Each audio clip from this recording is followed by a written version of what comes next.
ഇന്ന് തന്നെ ഡൗൺലോഡ് ചെയ്യൂ. കാണൂ നിങ്ങളുടെ ഫേവറേറ്റ് ഷോസ്. അങ്ങനെയൊന്നും ഉണ്ടാവില്ലമ്മേ. ഇതെന്തോ ദുസൂചനയാണ്. രഘുവേട്ടൻ ഇപ്പൊ എവിടെയാണെന്ന് പോലും അറിയില്ല. എങ്ങോട്ടെങ്കിലും പോയതാണോ? എന്തെങ്കിലും അപകടമുണ്ടോ? പക്ഷെ ഞാൻ ആ വിലക്ക് മാറി കിടക്കില്ല.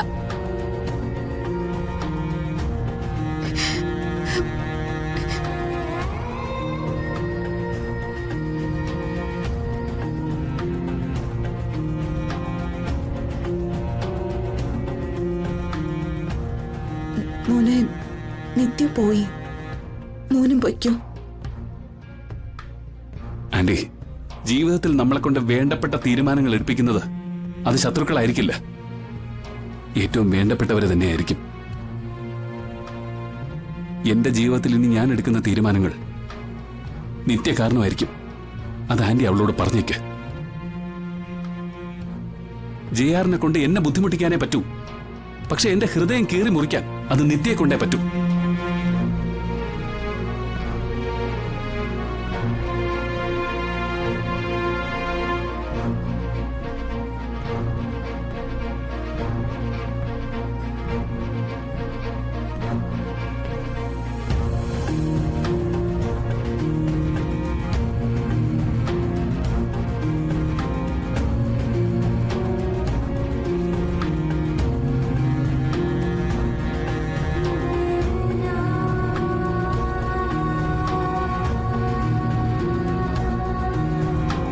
हरि सर,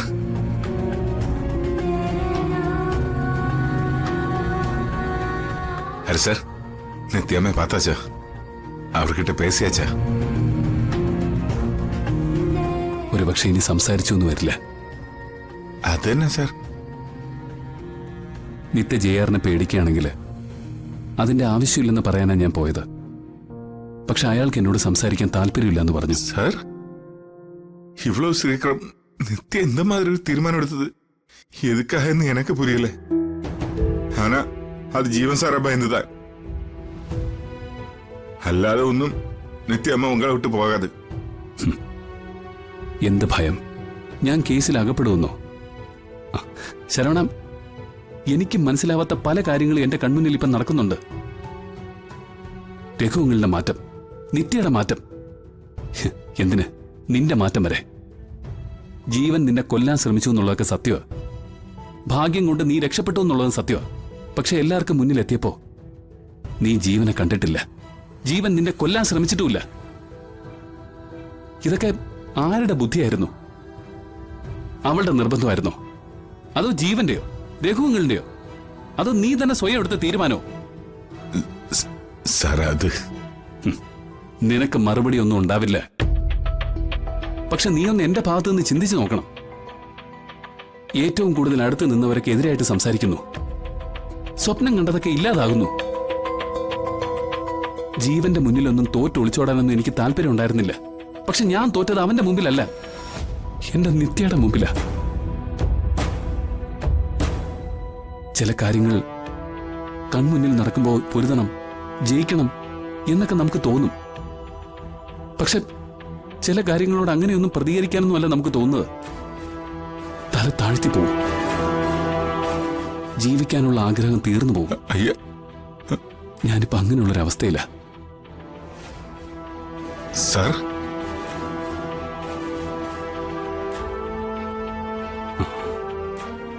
സ്നേഹമുള്ളവർക്ക് വഴിമാറി കൊടുക്കുന്നത് സ്നേഹത്തിന്റെ അടയാളം തന്നെയാ.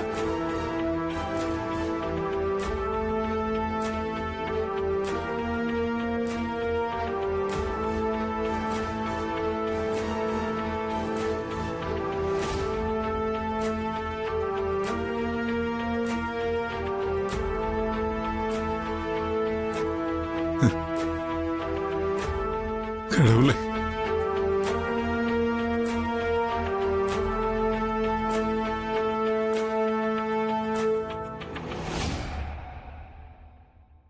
ഹരിയുടെ സംസാരത്തിൽ അവൻ വല്ലാതെ തളർന്നിരിക്കുന്നത് പോലെ തോന്നി.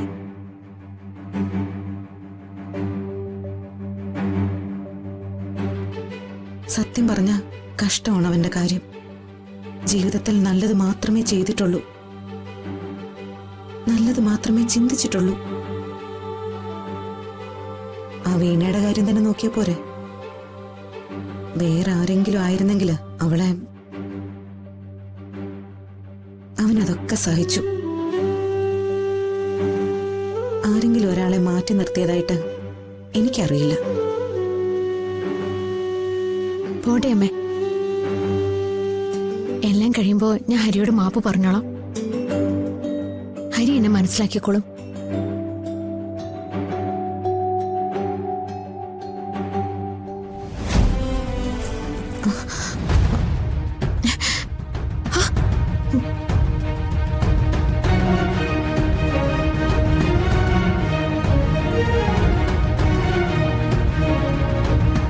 അമ്മേ,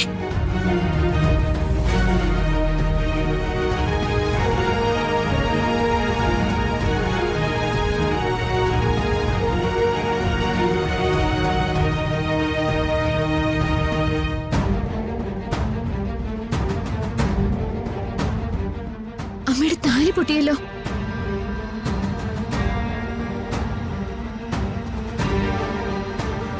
ഈശ്വര, ഇതിപ്പോ എന്താ ഇങ്ങനെ സംഭവിക്കാൻ? വെറും ഒരു ആഭരണമായിട്ട് കഴുത്തിൽ തൂങ്ങിക്കിടക്കണ്ടെന്ന് തോന്നിക്കാണും. അല്ലെങ്കിൽ മോൻ ചിലപ്പോ അച്ഛനോട് ആവശ്യപ്പെട്ട് കാണും, അമ്മ ഇനി അച്ഛന്റെ ജീവിതത്തിൽ വേണ്ടെന്ന്.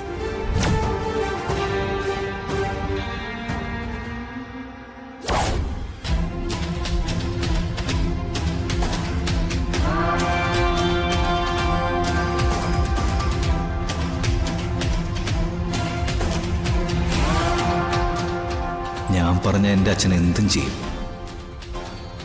മരുമകളുടെ താലി സംരക്ഷിക്കാൻ വേണ്ടി ജീവൻ വരെ കൊടുക്കാൻ നിൽക്കുന്നൊരമ്മ. പക്ഷെ സംഭവിക്കാൻ പോകുന്നത് ദേ, ആ അമ്മയ്ക്ക് സ്വന്തം താലി നഷ്ടപ്പെടും. ദേ, ഈ കടലാസുണ്ടല്ലോ, അധികം വൈകാതെ എവിടെ അമ്മയുടെ കയ്യിലെത്തും. അച്ഛൻ അയക്കുന്ന ഡിവോഴ്സ് നോട്ടീസ്.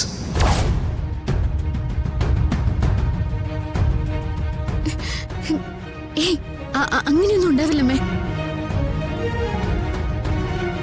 ഇതെന്തോ ദുസൂചനയാണ്. രഘുവേട്ടൻ ഇപ്പൊ എവിടെയാണെന്ന് പോലും അറിയില്ല. എങ്ങോട്ടെങ്കിലും പോയതാണോ? എന്തെങ്കിലും അപകടമുണ്ടോ? ഒന്നും അറിയില്ല.